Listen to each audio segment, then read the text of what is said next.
Hey everyone, welcome back for another Cam and Seb video. Hi, Hey, what have you done with what have you done with Seb? Seb, you've changed and become much more handsome. Hey, very This kind. is Lewis. Lewis, of course, is well. I'm going to say, of course, if you watched the last video, which you obviously did. And Lewis, you're back for another video. Who are you, Lewis? Explain. So I'm still Lewis. Okay, good. My full title is Professor Lewis Dartnell, and I am an astrobiology research scientist at the University of Westminster. So my research is all about the possibility of life on other planets. I think about whether bacteria can survive on Mars, and we're exploring No Man's Sky. Yes, well, looking into the science behind the game. I was about to say, yes, let's go and explore No Man's Sky and analyze the science. And what we're going to do in this video is basically point out what the science in this game that is wrong. Now, disclaimer. We're not saying this game is bad because these things are wrong. Like, whether or not the game is good or bad is completely different. It's just really interesting. It's a really interesting game, and there's actually a lot to be learned. Yeah, just from... use them as entry points as to what you've had to do to make the game fun to play. Exactly. Use them as entry points to talk you about can some of the science learn lots of behind really it. interesting things. Knowledge is power. Okay, so I was going to be like, let's fly into the galaxy, but look, we have enough fuel in our launch thrusters, which is actually quite serendipitous, isn't it, Lewis? Yes. What do we need? So the screen is telling us right now we need some plutonium. Of course, doesn't everyone? Because that will power your DeLorean for time travel as well, won't it? But in this game, plutonium is what you need for your thrusters to launch off the surface of the planet, and that's something we have to now go and find to then harvest. Now this is kind of almost a half-truth, isn't it? The fact that you're using plutonium to power your ship, right?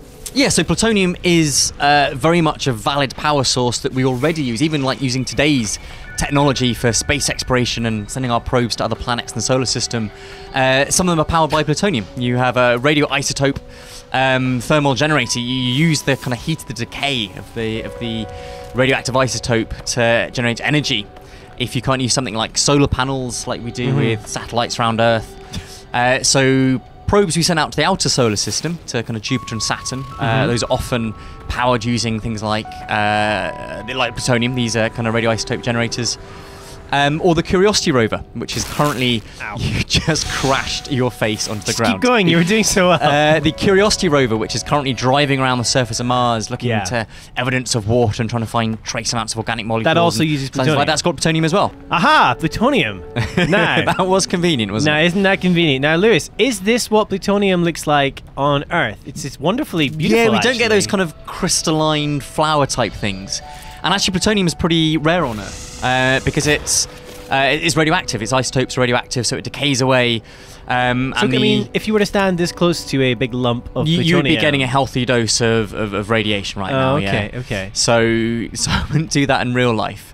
But plutonium is very rare on Earth, so basically to make plutonium for bombs and power stations and things, you have to bake something like uranium, which is more common in Earth's crust, so it absorbs the neutrons and produces plutonium for you. Okay. Whereas in the game, it seems to just sit around in bright red crystals that you can accumulate. Yes. So the plutonium on the Earth and the other radioactive elements like uranium and things, which are very unstable, were created by supernova.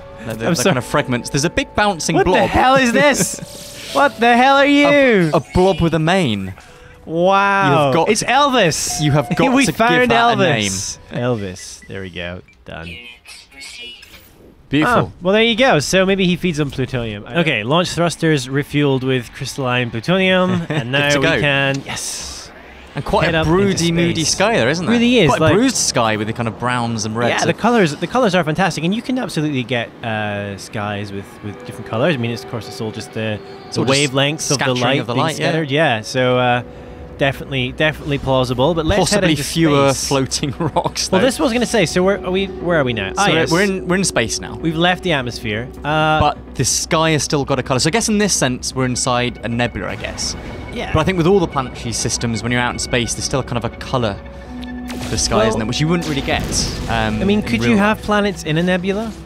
So planets form in nebula. That's how stars and planetary systems form. But in this sense, this is clearly a very kind of developed world, and it's kind of a long time after that, and the nebula would have dispersed. So if you're really in outer space, we should just be saying the blackness of the depths of space and be able to see the stars, not this colour. And what about all these asteroids? Because obviously you get asteroids in our solar system in like the asteroid belt. But is it like this? I mean, are they just everywhere in interstellar or interplanetary space? Is that what you call it? So you get asteroids in solar systems, not in kind of interplanetary space. They're not just kind of really floating around between the stars. But how do you mine for your resources, Lewis? Well, I mean, you would mine for your resources in a planetary system. But I think that's one feature of the game which makes mining them easier. But yeah. I think in real planetary systems, they would be in belts, and they certainly wouldn't be that many asteroids all close together. I'll be honest though, I'm really glad they are here, because number of times you just need a bit of thallium-9 or a bit of iridium. Like these asteroid colliders that are everywhere it's a really great way to get the resources you need in this game. Well, that was one point with Star Wars as well, when they're flying around the Millennium Falcon through the asteroid belt. If you actually were in the asteroid belt in the solar system, you'd be at one asteroid, you would not be able to see the next, because actually they're pretty dispersed out. Oh yeah. So they wouldn't be this. They would not be this clustered. So and if they were, they would have collided together and kind of ground themselves down into dust rather than distinct lumps of rock. I see. So that's one of those features of the game that makes it more playable and more fun as a game, rather than being strictly physically accurate. But what about laser guns? So, nice little segue there. Yeah, so lasers could be used as weapons, right? I mean, obviously we're hearing sound here. That's obviously wrong. So yeah, there's no sound in space. Once again, video games. But again, with and kind of Star Wars and stuff and Star Trek, the immediate retort is, well, you've got a computer on board and it's providing information to all of your senses. So it's recreating the soundscape so your brain can process the environment around you better, and that kind of makes sense. Also, firing lasers without oh god, my shield's down. Firing lasers without the wonderful sound is just kind of it would be lame. It wouldn't be the same. And the other thing, of course, when you fire a laser, you wouldn't be able to see it in space, because in order to see that light which is racing away from you, it has to hit things like dust to scatter back to your eyes. So you wouldn't see it. So you wouldn't see it. I mean, it would be invisible. You firing around like that. Interesting. This I didn't know. Oh god, critical damage! Critical. Quick. That can't I've got be a good. tiny bit of iron that's gonna keep me alive for like was that the last one? No, there's one more, I think, and he's the one who's causing me. On you. No, go away! Don't kill me! I'm trying to teach people about science. Damn you! This is clearly creationist in the spaceship. Yes, have you no respect for science? don't you dare! Don't you? Don't you go there! He did it. He did it. He went there. That was a short-lived tour. We walk in dark places, so no others. I've missed it. Never mind. Death by laser. Death by laser. Well, Lewis, let's try that again, shall we? This segues nicely into talking about space stations. Yeah, because we're doing one. Look at this. You know what? I've figured out. I don't think you should get a milestone because you've just died. I think you should lose points. Troublemaker. I am a troublemaker. It's true. So something I've noticed that is in this space station. Can you see it? What is that? I can see the kind of shiny, waxy surface. Are we jumping around with a jetpack? I'm jumping around. What you're showing me? So what does that mean? We're going gravity. Is this what you're leaning towards? There's gravity inside this space station. But the space station isn't turning though, right? It's not a kind of great big rotating. Let's have a look at it. Well, I mean, is it possible first to have artificial gravity? Is that a possible thing? Well, this is the idea. So it's not something we do currently because it's quite hard in terms of the engineering and the structural design to get a big space station that turns around. But the idea is in the future, and trying to protect humans from the effects of microgravity. Because although it looks like quite good fun, floating around in zero G and sucking down globules of water that are bobbing around, your body's responding to that microgravity, and you're losing bone density and muscle mass, and particularly your heart is weakening. And these are all quite bad health issues for when you come back down to the Earth and gravity. So you mentioned. So we would want to create artificial gravity by spinning something around and using centrifugal force, which demonstrably that space station there isn't doing. Centrifugal force. So just by if you spin at the right speed, you can create gravity inside. The kind of an apparent force which is like gravity. So it's the whole kind of bucket on a rope trick, right? So you can fill a bucket full of water, and then have it on a rope and kind of twirl it around over your head, and you don't get wet because the water's being flung into the bottom of the bucket. This does look a bit like a spinning top, doesn't it? Or is it dreidel? Is that what you call those things? Yeah, maybe kind of pyramidal. Yeah. But it doesn't seem to be rotating at any kind of... It does, not any meaningful speed. And the floor on that space station that we were kind of stuck down to isn't on the outside of the circle, if you see what I mean. Yeah. So I guess in this sci-fi universe, they've got some kind of artificial gravity generator, which will let them have. Fair enough. Fair enough. So actually, here's a planet, right? We can see that is clearly a rocky world. Yeah, with maybe a bit of ocean and clouds and atmosphere. Yeah. This one is again we've bit been more there, barren and dry. but it's rocky once again. This planet, again rocky. This planet, yep, also looks like it's rocky. So there doesn't seem to be any gas giants. Yes, these Would all... you expect to find them? Well, you would, and the rocky planets that we were just saying, they're all kind of terrestrial planets, so small rocky worlds. And in our own solar system, we have Earth, of course. We've got Venus, Mars, Mercury, all kind of small rocky planets. But the other half of the solar system, the outer solar system, is gas giants. So Jupiter, Saturn. Why do we tend to find them on the outsides of or why do we find them on the outside of our solar system? And is that kind of common with other solar systems? It is, and we know that now because we've discovered thousands and thousands of worlds orbiting other suns in our galaxy now, these so-called extrasolar planets. And most of those we've discovered so far are gas giant planets. They turn out to be easier to spot, to detect. Just because they're bigger? Because they're bigger and they've got more mass. So it's basically that. They're kind of the low-hanging fruit. They're easier to spot. So I wonder why these gas giants are not in the game. Do you think it's just because actually you couldn't really interact with them in any meaningful way? Well, you wouldn't be able to land on the surface because they're basically just bloated gas giants with nothing but atmosphere and whatever going on. You can't land on the surface of a gas giant. So in terms of the gameplay... Yeah, you could fly through the atmosphere, though. You could fly through the atmosphere, cool? fly through the clouds, probably quite beautiful. I don't know if in the game if you have resources like hydrogen and helium, which would be useful for nuclear fuels, for fusion. But for some reason, No Man's Sky, they don't seem to have many gas giant planets which would form at the same time in solar systems as these small rocky. So a gas giant planet is basically a terrestrial planet in the outer solar system that pulls down onto it loads and loads of this gas from the nebula as the solar system forms, and therefore has a kind of rocky and metallic core, but hundreds of Earth mass worth of gas and an atmosphere piled on top of it. So it's curious that there's no gas giant planets in No Man's Sky. Lewis, this one's green. We just warped our way into green galaxy, green solar system. Green space. Yes. So the last one was beautiful. Was kind of orangey, wasn't it, when we were in space? This one is kind of yellowy green. So colourful, Lewis. It's so beautiful. It's full of stars. Now I understand why you're a scientist. This is great. So, I mean, would you find like green solar systems like this? So, I mean, you do get nebula. You get these great big gas clouds in space, and these are different colours. They have kind of oxygen and nitrogen atoms in these nebula, and they give off different wavelengths, different colours of light. So you do get green light coming from nebula and kind of reddy light. But I don't think this is truly realistic, where you're inside a planetary system that is still surrounded by nebula. And basically, this is every planetary system in the game is kind of surrounded by this kind of brightly coloured skies. Whereas in reality, all you'd be seeing is that the inky blackness of deep space and the kind of stars shining through. But it gives it more of a kind of an aesthetic appeal to the game. Yeah, it really does. I should just there we go. And here we have. So this is. Can we fly towards the sun?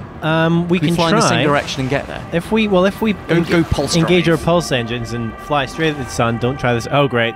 Pulse engines out of fuel. And also refuel. Let's try that again. Okay, so engaging for a second time. Engage. Does it give you a distance readout to the star like it does to the planets? No, it tells you how far you've traveled, I think. So you'll notice we do get closer and closer to this planet, which we're going to pass on the right-hand side. But in this game, you can't actually get to the sun in each solar system. So the sun is like a torch in the sky, basically. So it's not a physical object. It's not a physical object, which is a shame. And as a result, like the planets don't orbit the sun either. So there's no kind of three-dimensional orbital mechanics going on. So the configuration of the solar system, the position of the planet's the same every time in the game you come back to the same system. I think so. They don't move. And do the planets themselves turn in terms of like a night and day cycle? Do they rotate on their axis? I actually don't know. I don't know. I was trying to find this out. My suspicion is no, but I don't want to go ahead and say for sure no because. I mean, I've not stood and sat and watched one for long enough to know for sure. Because you do have night and day cycles on the surface of the planet. You have night and day cycles on the surface of the planet. But I wonder if that's physically recreated in terms of the rotation. I'm not convinced that it is. I mean, that in itself is interesting because you do get planets which are tidally locked. That's true. To their star, so they orbit very closely. So this one is quite close to its parent star, right? Like, that seems pretty close. Well, we don't know. It all depends on how big the star is, right? That could be... it could be planet-sized and it's really close, or it could be the size of 50 planets and very big, yeah. Yes, you do get tidal locking of planets where their kind of spin energy, their rotational energy is sapped by the tidal interactions, the gravity from the star. And so it slows down the rotation so that a day on a planet is exactly the same period of time as its year. So a day in the year are the same length. And that's basically the same as our moon orbiting the Earth. So we only ever see the same side, the near side of the moon. And so if you're on the surface of a planet that was tidally locked to its star, on one side, on the sun side, you would have never-ending day.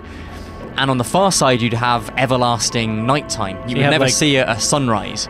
That seems like the place. Twilight zone in between. That seems like the place we want to party, right? Yeah. It's constantly nighttime. On the region of eternal sunset. He's kind of smoking quite interestingly as well. Yeah. Which again is something that wouldn't happen without air. No.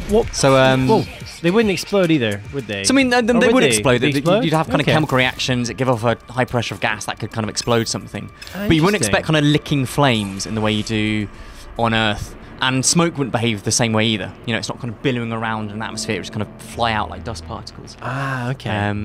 But I mean, again, this is a very standard trope of sci-fi with kind of explosions and flames and billows of smoke. It's almost like it's what you expect to see, exactly. What you want to see. It wouldn't look right to your eye, even though it was truly realistic. I mean, that is very pretty, isn't it? So I mean, we can see the atmosphere, which I do like this on these, the on kind these of planets. haze. You can see the haze of the atmosphere, which is really cool.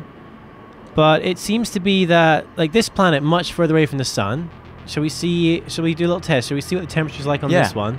And then see if... And then see what the temperature's like on the other one. And observe the atmosphere as well. Hotter and cold as you'd expect. That seems very dangerous. I just do that. Bowling down right boosting towards the surface. Full speed towards the surface of the planet. Oh, so we're kind of in a forest here. There's lots more trees. Seems like it. These almost look like pine trees. Yeah. So... And a kind of mossy ground. Our temperature is freezing, which is not what you'd expect because there's... Oh, no, maybe it is because there's actually next to no atmosphere. Right? Yeah, so it's got a very thin atmosphere, won't have much greenhouse effect to insulate the planet. I was going to say, maybe, can we tell that? I mean, the planets seem very clear, but then it is nighttime. I mean, again, that's another thing that you wouldn't have in real life. You wouldn't have planets that are so close to each other you could see their kind of full disk like that. Because, you know, they would tear themselves apart with each other's gravity and, you know, pull themselves in to collide. Which is how we think that the Earth's moon formed, was by a very early collision between the early Earth, proto-Earth, and something roughly the size of Mars, and these two planets kind of ploughed into each other and splashed out our moon. And so you wouldn't see that in an evolved planetary system like this. I mean, given the fact that this planet is quite close to the sun compared to these other ones, and given the fact it doesn't seem to have an especially thick atmosphere, the idea, I mean, you need a decent atmosphere for trees to grow, right? Yes, I mean, you need the atmosphere for the greenhouse effect and to insulate the planet so it stays nice and warm and habitable. Minus 22 is chilly. That's kind of cold, and I'm surprised there's, to be honest, no snow and ice on the ground. Yeah, that is strange. That is strange. But it sure is beautiful, though. I mean, and just to reiterate, I mean, for the sake of this game, this is very different from the last planet we were on. There's an enormous variability between the planets, isn't there? And the life forms that you find on there. The colours are fantastic. Yeah. But this thing's quite nice into another, you know, kind of key concept of planetary science is this habitable zone. So the range of distances, Goldilocks zone, right? The Goldilocks zone, the range of orbits from a star where the temperature on a planet's surface would be not too hot, not too cold, but just right, like the porridge in Goldilocks zone. And that's where you'd expect to find planets with habitable climates, with oceans of liquid water that life could get started on. I reckon this one's the furthest away planet from the sun, so let's go there and see what this is like. Should be colder if it's got a similar atmosphere, you'd expect. Very bright. I like your point as well about there's not a great deal of like geological diversity on the planets. They don't have great big mountain ranges, plate tectonics. You don't have. I mean, they don't really get kind of big river valley networks or anything like that either, do you? It's just basically a sphere with a bit of bobbling on top. In our solar system alone, you know, I mean, you think Everest is pretty big, but then you've got Olympus Mons on Mars, which is like, what, 3 times the height of Everest or something like that? But curiously, you can't see the top from the bottom. It's very, very tall, but it's got a really wide base. It's a sheer volcano. It's absolutely huge. So you could be hiking up Olympus Mons and basically not even realise you're walking uphill. Well, you know, it is snowy, and it is far away from the sun. But then the other planet was also snowy. Yeah. Maybe they're both relatively far from the sun. Minus 60. This place is really damn cold. Minus 61. But look, there are trees. And there's actually quite a lot of an atmosphere. We can't see the other planets quite so well. It's kind of cloudy. Kind of can. There's a bit of an atmosphere, so... I mean, so Lewis, it's minus 61 degrees C on this planet, and there are plants growing. Yes. Now... is this possible? Like these are leafy plants. Surely any moisture would just not. So minus 60 is cold, and like the coldest we've ever measured on Earth is something like minus 40 on the Vostok Science Research Base in Antarctica, down the South Pole, and around that kind of temperature, kind of minus 60, the kind of atmosphere itself would start freezing out. Things like gases like carbon dioxide would start freezing into dry ice on the surface. You wouldn't just have water ice, water snow. You'd have kind of carbon dioxide ice and carbon dioxide snow. Maybe this is meant to be CO2 ice then. Maybe. So again, we're kind of, you can but assume. But you would be surprised to see so much kind of plant life in such a cold place. Although again, there are really interesting examples of life on Earth that kind of tolerate really extreme conditions. And there's something called the skunk cabbage. Is it this? Wait, no, it can be. It can't be on another world. And the skunk cabbage, I guess, is the last thing you'd want to eat, and that cabbage itself is kind of minging, and skunk cabbage can only be worse, I guess. You would think but so. This plant is phenomenal in what it does and its kind of survival strategy. It lives in very cold places in kind of tundra. And it's a plant that kind of pushes up its metabolism, so it generates essentially body heat. It's basically a warm-blooded plant that melts the snow around it to liquid water and kind of soaks that back up through its there it is. Through its roots. There you go. We just named it skunk cabbage. That's one easy way of doing it. Yep, we found skunk cabbage. Yeah, so it's like a warm-blooded plant that can survive very, very cold temperatures. So maybe the plants in this world have got a similar kind of survival strategy. But what is interesting is the trees here are kind of conifers, kind of fir-type trees, which do tolerate lower temperatures on Earth than deciduous trees, which drop their leaves. So there's a nice little kind of link in there. Okay, we're on a very barren world now, Lewis, cruising over the surface. Having a look. Yeah, but it's something that you mentioned to me is that it seems like we're lacking a bit of diversity on these planets. What do you mean by that? Yeah, so what I've seen of the kind of couple of dozen planets we've visited so far in exploring this vast universe of worlds is you do get a feel of kind of different planets. They've got kind of different colours, they've got kind of different kind of textures, but my kind of feeling is it's pretty much that. They're each basically just a sphere with some texture, some kind of bump maps thrown on top, so you get a bit of kind of hills. But we get with real worlds and with kind of like Earth and Mars is a vastly different landscape. You have entire mountain ranges on the Earth. You have the Himalayas and the Andes, which are thrown up by plate tectonics. You have kind of vast deserts in the middle of the continent. You have kind of oceans where the levels are low. And you do get kind of oceans and kind of aquatic life in the game. But you don't get that feeling for kind of different regions of landscape on planets. It's all kind of largely the same for an entire planet. And you go to different planets, all largely the same on that one. And I wonder if, kind of that's just kind of a level of hierarchy above what you see in the game, that they could have had kind of continental land masses with kind of mountains around the outside and oceans where there aren't continents and kind of deserts in the middle, because those are the geological processes that create these different landscapes on the Earth. Yeah, it seems more like there's been a flat surface and you've hit the kind of randomize button and you've got kind of random bumps. And what you do get, though, that's interesting is you do seem to get a bit of variability in the flora and fauna, the plants and animals in different places on the planet. Yeah. As of course you get on the Earth with species in their own particular habitat and locales. I mean, we're coming through, so we've been kind of flying through this kind of rocky landscape for quite a while now, kind of going straight. And it does just seem to be generating in more of the same. We haven't had any wide, flat expanses, which you might expect after a while, just variation. I mean, I guess what we could do, we could fly up to space, kind of orbit around to the other side of the world and come back down again. Okay, so we kind of fly over the horizon a bit and then come back down again. Let's fly over so we can see the whole of that planet. And you can really see on the limb there, the horizon, the kind of the haze and the patchiness of the clouds. That's a really nice effect. That looks great. Yeah, so there's lots of stuff that is really nicely replicated out of the way. I'm going to go round. I'm just going to shoot the asteroid out of my path. I mean, if this planet was real, those asteroids... So you've got kind of a planet rise there. It's not a sunrise coming over the limb, it's kind of a planet rise. If this planet was real, all those asteroids would be constantly getting pulled down into the planet's surface. Exactly. They would have impact on the planets and constantly raining down. Okay, we're almost which happened in our own solar system's history with the late heavy bombardment, when there's a lot of asteroids and rocky material left over from the building planets. It was a very dangerous place to be around. So that was kind of before life got started on the Earth. But we still see all the enormous impact craters on the surface of the moon from that period. Actually, that's something you don't really see here, is impact craters. Impact craters, yeah. So if all of your worlds have got very dense atmospheres, that would kind of cushion a lot of the impacts.